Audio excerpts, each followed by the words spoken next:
I'll wave it side to side. Southern red, redneck American, show my southern pride. Stars and bars on trucks and cars, everywhere I turn my head. Gonna take mine, you can get in line. Gonna find mine till I'm dead.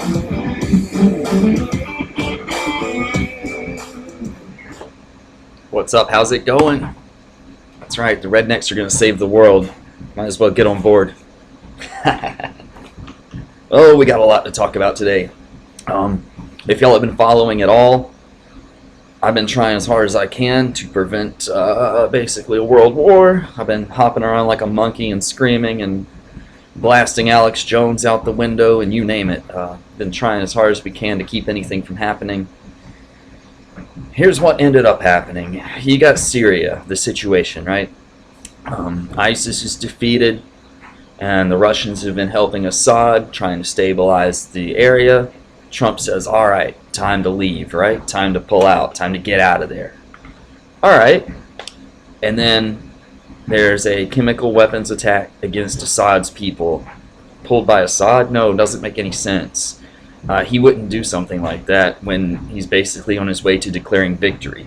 And yes, he is going to pull back and step down as like progression. You know, he's going to. He's working on it. But he wouldn't do something like that when he's about to declare victory and just, you know, stabilize his area. He wouldn't do something to put a target on his head like that. So this is obviously, it's a false flag. Is some kind of rebel faction, probably helped by deep state United States people, who knows.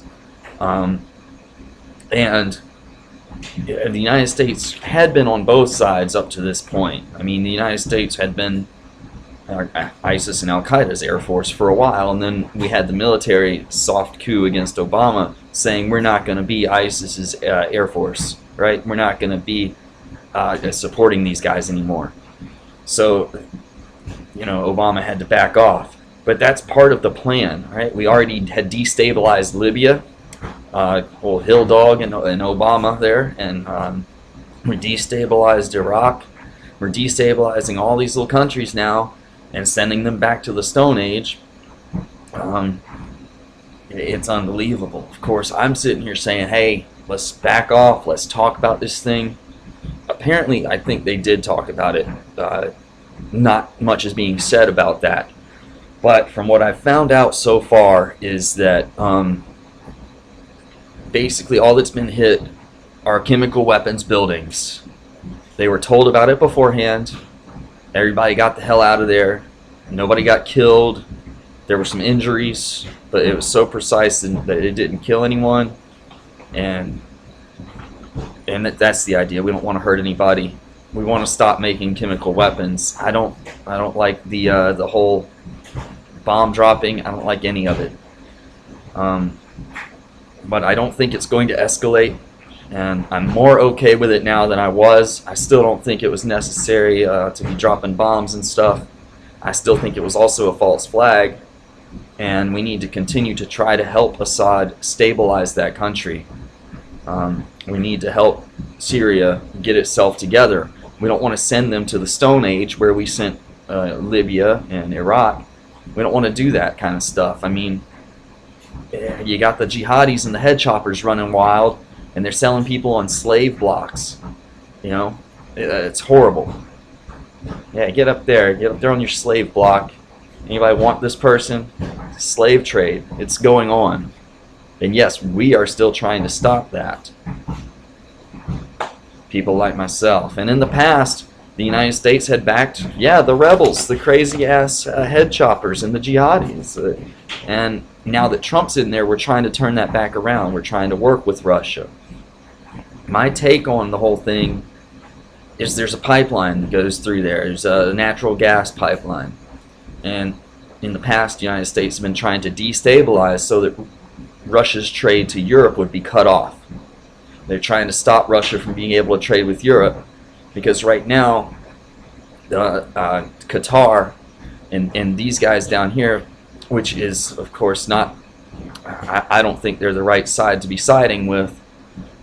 They have to spend more money to get their natural gas to Europe, while Russia can get it there for cheap if they can get through.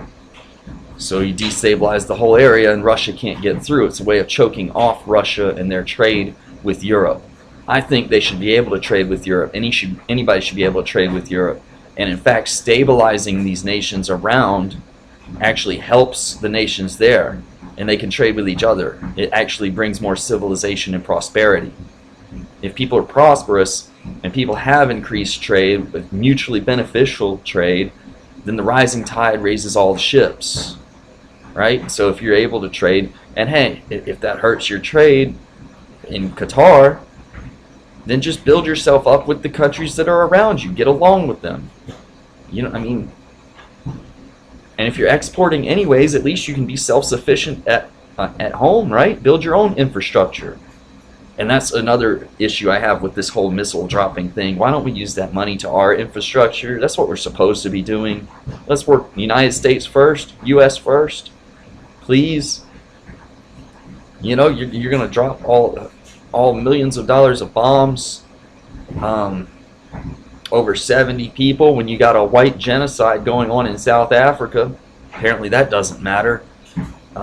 You got people every day getting shot up around here. That doesn't matter. You know, it's insane. The Chicagoistan, Londonistan, all these places. And you're gonna what? You're gonna ban? Now we're gonna ban the knives? I don't know. You can't ban things. That's not the answer. But you need to help the infrastructure. And helping the infrastructure creates jobs. And when people have jobs and are more prosperous, they're not going to go around head chopping and stabbing. They're going to go around conversing and trading. And civilization will grow. That's what you want. That's the way to grow the civilization. You don't do it the other way, where you blow everything up and send everything to the Stone Age. That's the globalist way. They want to squat on everybody and rule over everybody. They think the way to get ahead is to hold everyone else down. That's not how you get ahead. You don't get better by being the best and making sure that anyone that would have been better stays down. Hell, you get better by promoting the people that are better and helping them out. They'll help you out. That's how it works. We're not here to dominate. It's not dominate and squat on people. That's not how it works. Apparently these douchebags still haven't figured that out yet. And they still want to rule over and squat on everyone. Why? I'm sick of it, man. I'm sick of it. They fear the fall of the almighty petrodollar, I guess. If you know, Russia can get some natural gas trade going the other way. And you know, that's why they turned back to China a good bit too, because they can't go the other way. They can't get to Europe. So, all right, well, China's there. They're not the best in the world, obviously. China's got a lot of problems, but at least we can trade with them. That's kind of the reason that they're doing that. Yeah, you should understand. I don't know. This is my take on it. My historian right now is on vacation. I might be able to get him on tomorrow. He knows more about it than I do, but I've looked into this pipeline thing and the trade and everything that's going on, and it's basically trying to cut off Russia's economy, trying to economically, like an economic war. And again, that's not what we need. We need more trade. We need more things to go back and forth. We're exporting oil now. We're starting to export. That's what we need to do. Turn it back on here. When we become self-sufficient, then it doesn't matter if the almighty petrodollar is good or not, because we can make things ourselves and trade amongst ourselves if we can't reach a good deal with the other countries. You know? Or if we can reach a good mutually beneficial deal, we do it. What's wrong with that? Why can't we put that together? My gosh. A lot of my material here came from the secret, stupid Saudi-U.S. deal on Syria, oil gas pipeline war, and the Kerry-Abdullah secret deal. That's basically what if you Google that stuff, that's pretty much what I'm looking at here. There's a lot of other angles to it, and yes, Trump has a soft spot, especially if he sees kids on camera getting hurt. I think we all do. I do. I mean, it's bad. I don't like it. And I'm sure Ivanka and Kushner and whoever else would probably push for strikes and things like that too. And Trump has a soft spot for family. Don't we all? So who knows exactly what's going on there. And then you got every chicken hawk and war hawk and everybody else, and insane in the brain McCain and everyone else up there trying to call for more violence. I want peace, and I think Trump wants peace, and I think Trump worked it out with Russia so that it's not going to escalate. It's another strike on chemical buildings. Did not kill anyone that I've seen yet. Still kind of nuts. Kind of nuts. So that's my take on the Syrian thing. I want it to calm down. I've been wanting it to calm down all week. I've run pretty much ragged keeping up with it this week. And I got to come on and make some comments about it. So that's where I am with that. Did I forget to say anything? There's a lot of things going through my head. Sometimes I don't say everything out loud, and I forget that I didn't say it out loud. That's why I'm not quite as sharp on these little talks. Sometimes I'm thinking it, but it's hard to get it all across unless you're on the same wavelength, on the same frequency. Some people are on that frequency. They know what I'm saying before I even say it. They already know. Some people they miss it. And that's not anything at fault with them or with me. It's just they haven't connected some things I've connected. I haven't connected some things they have connected. And, we're just off a little bit. But we'll get it together. I would like to stabilize that region. And there's a general talking about, we've got a list of countries we're going to destabilize. And guess what? Iran was also on the list, as was Syria. Basically, they're going down the list. And I'm saying, nuh-uh. And I think Trump is still trying to say no. He just doesn't want to see another chemical attack. But I think he's going to back Assad if Assad will back down and go on this timeline of transferring the regime over. He doesn't want to be there forever. He doesn't want to be in that spot. And we don't want to have another Gaddafi. We don't want to have another Saddam. All this other stupid crap that we did. I mean, we double-crossed all of those people. We put them in power there with the understanding that they would eventually step down and they would organize and stabilize their area, which they did. They stabilized their areas, and then when it's time, we don't just... There's no soft landing, it seems like. We just go in there. I mean, Gaddafi got raped in the ass with a knife. That's how he died. Yeah, can you believe that? I mean, that's what happened. Tosh.0 did a whole joke series about it, as if that... I mean, how would you like it if somebody did that to you? Until you died? Well, probably not very much, right? Sounds like it sucks. Can you ever put yourself in that position and see things from their point of view? That's horrible. You don't do that to people. You just, no. What I want is a slow, smooth transition. And Assad wants that too. And I'm sure he doesn't want to get raped in the ass with a knife. Alright? Hold on, I gotta restart the dryer. I launder more clothes than Hillary launders money.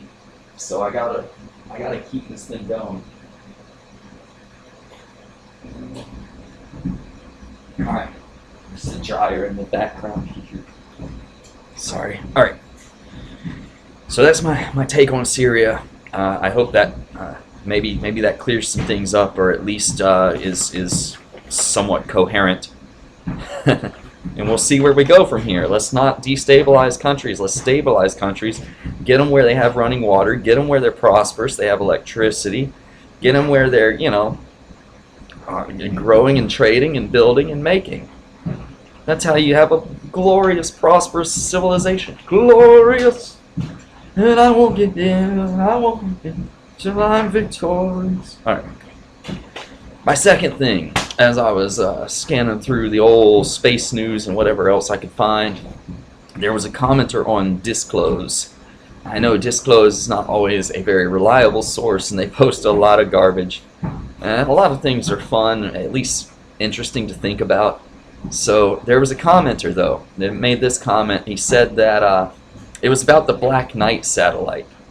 It's in a polar orbit. It's a little bit, it's bigger than a satellite, but like smaller than a space station. And it's in a polar orbit over Earth. And basically, it started off, the article itself said that Voyager 1 and 2 were sent off into space, and the very first language, it had like 55 languages on it or something, and the very first language that was on there was Sumerian. So they sent this thing out into space with Sumerian as the #1 language. Now, why would they put that as the #1 language? Could it have anything to do with ancient Mesopotamia, the people in Sumeria, the people of Ur, the cradle of the earth there, the Fertile Crescent? I think it did. And when they have helicopters and things drawn on ancient structures, and they depict bombs going off and spaceships and all sorts of stuff in ancient pictures, ancient civilizations, you kind of wonder, there had to be something going on. Is it aliens? Are we in touch with somebody else? Are we trying to possibly get in touch with somebody else? Is there not something to this? If there wasn't something to it, they wouldn't be putting that first on the languages. There's got to be something to it, to our ancient history. Maybe there are people that have visited us. Maybe there are creatures that have visited us. Maybe there are people who are trying to be in touch with us. Maybe they currently are in touch with us, and nobody will tell us. I know the Vatican and the Pope over there, they have their Lucifer satellite, telescope, not satellite, their Lucifer telescope, and they're watching the skies with it. Most of these people that are higher up are watching the skies or thinking about it.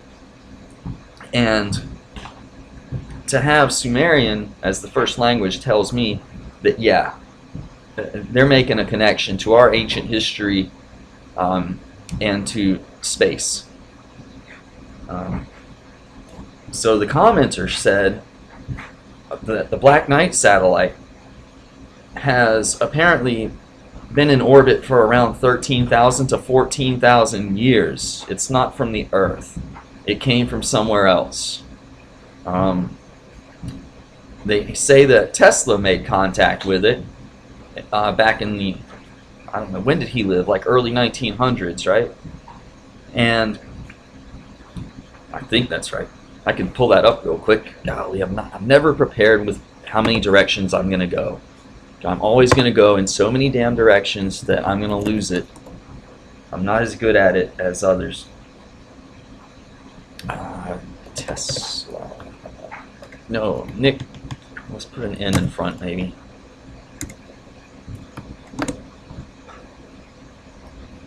Yeah. He was 1856 to 1943. Wow, he lived a little while. That's into World War II era. And the Nazis were using his technology. What do you think? I know he didn't get enough credit, and some people stole some of his inventions and got credit for it. But so apparently he was able to make contact with it, and then later on, there was a mission that was put together, some kind of secret space mission, and it intercepted and boarded this Black Knight satellite, and they're still trying to work on some of what's in it and try to figure out exactly what it is, and they're trying to figure out how to work some of the stuff, because they couldn't interface with some of it. They didn't know what it was alien in nature. And they did find out, though, that it originated in Cygnus, which is the Northern Cross. And it has, in Cygnus, there's one of the galaxy's strongest X-ray sources, and it's the Cygnus 11 black hole. one of the strongest X-ray sources, and apparently their star one of the stars went supernova and then formed a black hole. And this might even be from a planet that was from that star that realized it was going to go supernova soon and tried to send something out. So who knows? Or maybe it's from a different star in that constellation, but they're aware of what's happening and looking for another planet. Maybe they were aware that we were here to begin with and sent it here knowing that we were here, or knowing that we were going to be here. Or maybe they put us here. Who knows? Maybe they're on their way here right now. I don't know. That's what one of the commenters said. And like I say, you take that with a grain of salt, of course. At the same time, I think there's something to it. And for us to be sending out Voyager 1 and 2 in Sumerian first is saying that apparently some people that are pretty high up also think there's something to it. So I'm going to leave it at that. That's my take on the Syrian thing, and that's my take on the Black Knight satellite and things that I've seen this week. I hope everyone's having a good one. Have you done your taxes yet? Everybody doing your taxes? Guess what? Taxes are due the day after Emancipation Day, which is only recognized in Washington, D.C. It's not recognized anywhere else because we're still slaves, right? Emancipation Day, and then you got to pay your taxes. Isn't that amazing? Should I pull up that lady that, who's that lady? I stand here, a free slave. And she was talking about Lincoln when she said that.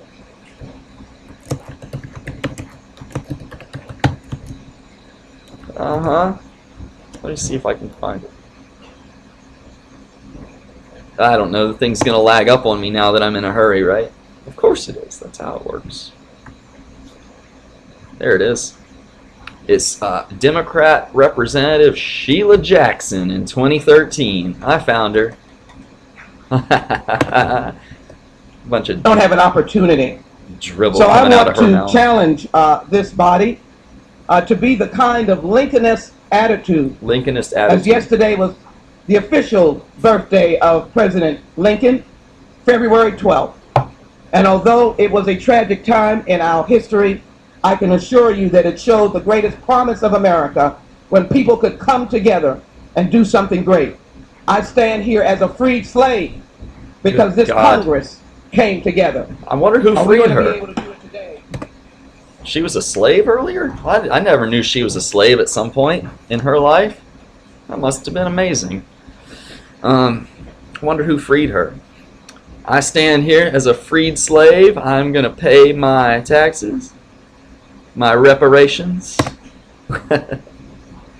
You know, Lincoln said that if he could have ended the war without freeing a single slave, he would have done so.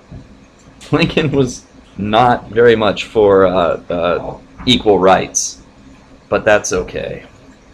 Y'all can think what you want to and let history be whatever you want it to be, right? Apparently. Whoever writes the books, right? Go ahead and go along with that. Go along with what the schools tell you, because they're right all the time. They're right all the time. Don't question it. Don't ever think for yourselves. As for me, I will stand here as a freed slave and continue to be a free slave. Right? Let's go with... I'll play y'all out. I don't know. Let's play with this one. How about it? How about Tits one? Tits is Jeopardy. Here we go. When the night has come and the land is dark and the moon is the only light we'll see,